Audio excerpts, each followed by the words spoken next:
High in the Karakoram range, a giant sleeps. A behemoth of rock and ice, it casts a long shadow over the world below. Its name whispers on the wind, a name spoken with respect, with fear, with a hint of obsession. That name is K2. K2, the world's second highest peak, towering 8,611 meters above sea level. A mountain that tests the very limits of human endurance. For many, it is the ultimate prize, the ultimate challenge. The mountain straddles the border between Pakistan and China, a monolith in a land of giants. To conquer K2 is to push the boundaries of human potential and to etch your name in the annals of mountaineering history.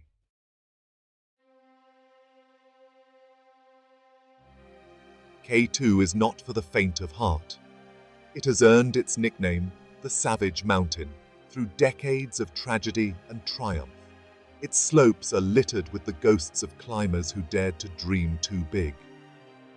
The weather on K2 is notoriously unpredictable. One moment the sun may be shining, the next a blizzard can engulf the mountain in a whiteout of fury. Temperatures can plummet to unimaginable lows, and the air is thin, starving the lungs of vital oxygen. Avalanches are a constant threat, roaring down the mountainside with the force of 1,000 freight trains. Yet, despite these dangers, the allure of K2 remains strong. To stand on its summit is to stand on the roof of the world, to touch the sky and taste the infinite.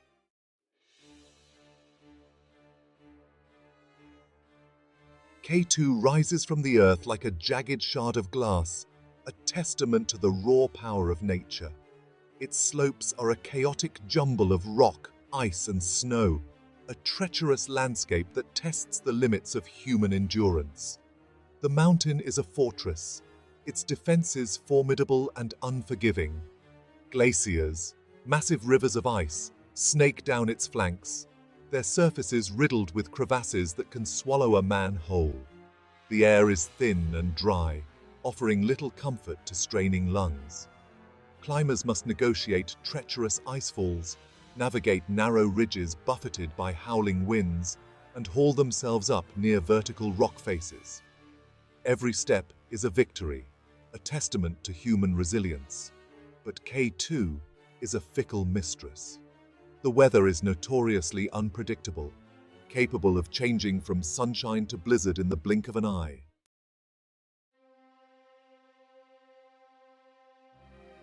One of the most daunting challenges on K2 is the bottleneck, a treacherous couloir that guards the upper reaches of the mountain.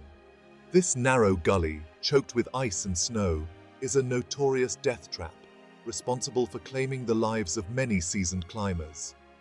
Climbers must ascend a steep, icy slope, often while exposed to avalanches and falling ice. The air is thin, the altitude taking its toll. Above the bottleneck, the summit pyramid looms, a final test of will. Every step is a monumental effort, every breath a victory. But the reward for reaching the top is a view unlike any other, a panoramic vista of snow-capped peaks stretching to the horizon. Yet, the descent is perhaps even more perilous than the ascent. Exhausted and oxygen-deprived, climbers must navigate the same treacherous terrain, their bodies pushed to the breaking point.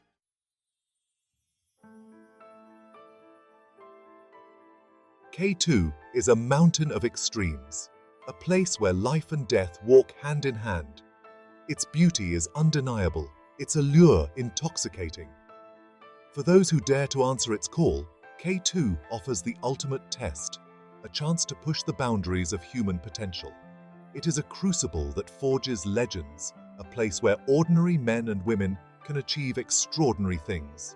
But K2 is also a graveyard, its slopes littered with the dreams of those who dared too much. The mountain demands respect, and those who fail to heed its warnings often pay the ultimate price.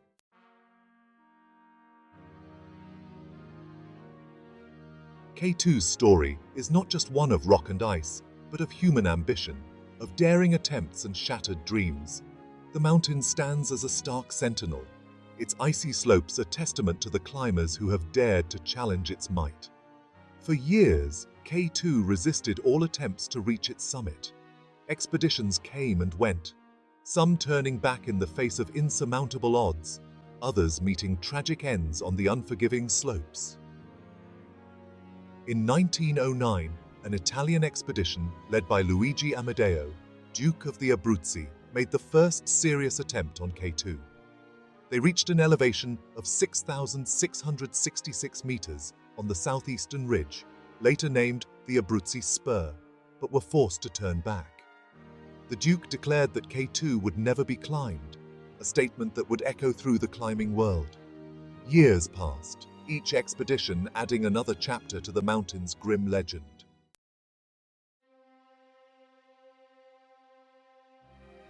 The year was 1954. An Italian expedition led by Ardito Desio set their sights on K2.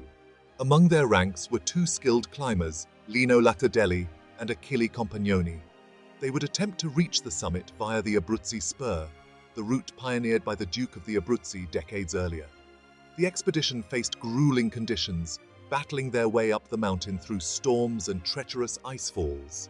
They endured frostbite, altitude sickness, and the ever-present threat of avalanches. On July 31, 1954, Latardelli and Compagnoni stood triumphant on the summit of K2.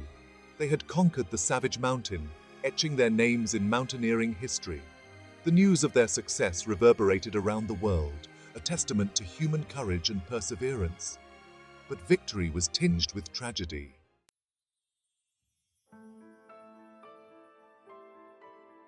Despite the success of the 1954 Italian expedition, K2 continued to claim its victims. The mountain remained a formidable challenge, a test of human endurance, and a stark reminder of the power of nature. In 1986, a series of tragedies struck K2, cementing its reputation as one of the world's deadliest mountains. 13 climbers from various expeditions perished on its slopes, victims of storms, falls, and high altitude. Among the fallen was renowned Polish climber Wanda Rutkiewicz, a legend in the mountaineering community. The stories of these climbers, both the triumphs and the tragedies, are woven into the fabric of K2. They are a testament to the mountain's enduring allure, the irresistible draw of its summit, and the risks that climbers are willing to take to stand on top of the world.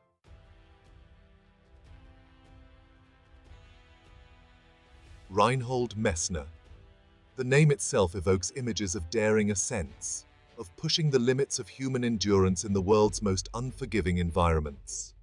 His story is intertwined with K2, a tale of both triumph and profound loss. In 1979, Messner, along with his climbing partner, Michael Daché, stood at the base of K2, their eyes fixed on the summit.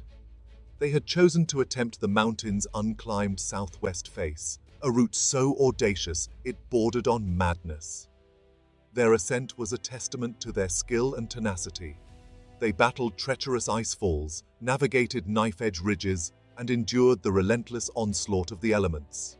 Finally, on June 24th, they stood victorious on the summit of K2.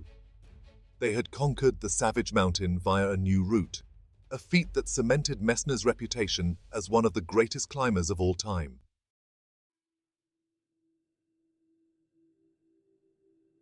Ed Viestas, one of the most accomplished high-altitude climbers of our time, approached K2 with a healthy dose of respect, even trepidation.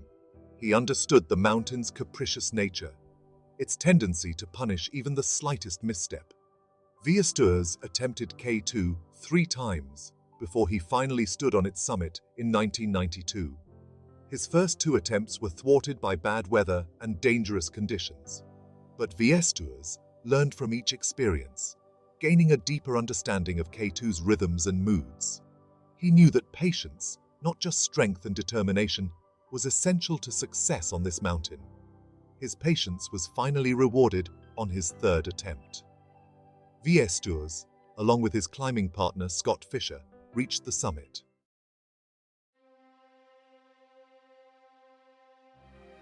Alison Hargreaves, a British climber with an unassuming demeanor but a steely resolve, dared to challenge the conventions of her time.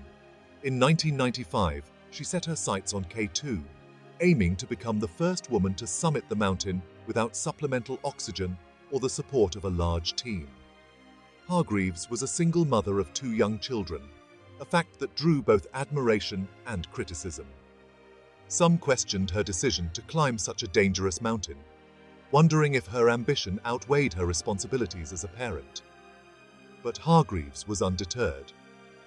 On August 13, 1995, Hargreaves reached the summit of K2, achieving her goal and etching her name in mountaineering history.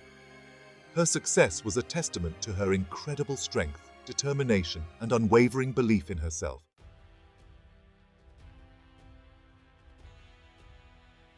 K2 is more than just a mountain. It is a crucible that tests the very essence of those who dare to climb its slopes. It demands not only physical strength and technical expertise, but also an indomitable spirit, a willingness to confront one's deepest fears and push beyond perceived limitations. The mountain has a way of stripping away pretense, revealing the raw vulnerability that lies beneath the surface of even the most seasoned climber. Yet, despite the inherent dangers, the allure of K2 remains strong. For some, the climb is a deeply personal journey, a quest for self-discovery, and a chance to reconnect with the primal forces of nature. For others, it is an opportunity to push the boundaries of human achievement, to stand on the summit and touch the sky.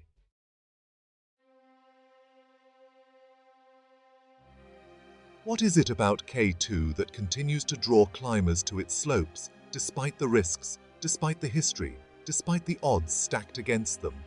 It's a question often asked, a question that echoes in the thin air above the clouds. The answer, like the mountain itself, is complex, multifaceted, and ultimately elusive. Some are drawn to the sheer physical challenge, the relentless test of endurance that K2 presents. It's a proving ground for the human spirit, a place to push the boundaries of what's possible. For others, the allure is more subtle, a yearning for the solitude and serenity that can only be found in the heart of such a wild and unforgiving landscape.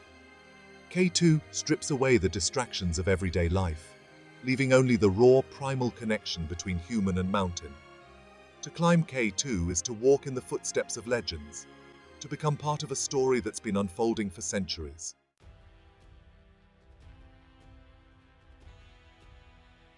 K2 is more than just a mountain.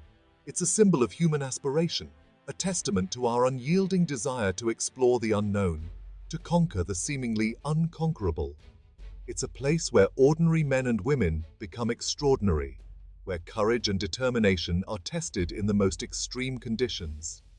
Every successful summit is a testament to the power of teamwork, of individuals coming together to overcome adversity and achieve a common goal. On K2, there's no room for ego, no place for self-doubt.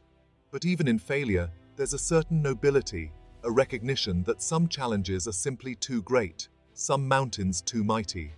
And so, climbers continue to come, drawn by the siren song of the summit, the allure of adventure, the desire to test their limits and etch their names in the annals of mountaineering history. K2 is not a mountain to be taken lightly. Its history is a stark reminder of the risks inherent in such extreme pursuits. For every climber who stands victorious on its summit, there are others who have paid the ultimate price. The mountain is littered with the ghosts of those who dared too much. And yet, the allure remains. The challenge of K2 is not merely to reach the summit, but to do so with humility and respect for the mountain.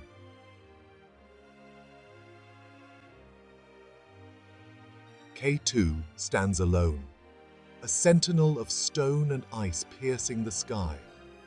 It is a mountain of contradictions, both beautiful and terrifying, alluring and unforgiving. Its slopes are a testament to the human spirit's unyielding desire to conquer the seemingly impossible. The climbers who dare to answer K2's call are driven by a thirst for adventure and a hunger for challenge. They are drawn to the mountain's raw power and untamed beauty. The stories of K2 are etched in both triumph and tragedy, but even in the face of loss, the mountain continues to beckon. K2 remains a symbol of human ambition and the desire to explore the unknown.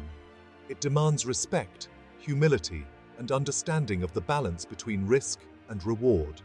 For those who dare, it offers a journey of self-discovery and a chance to touch the sky.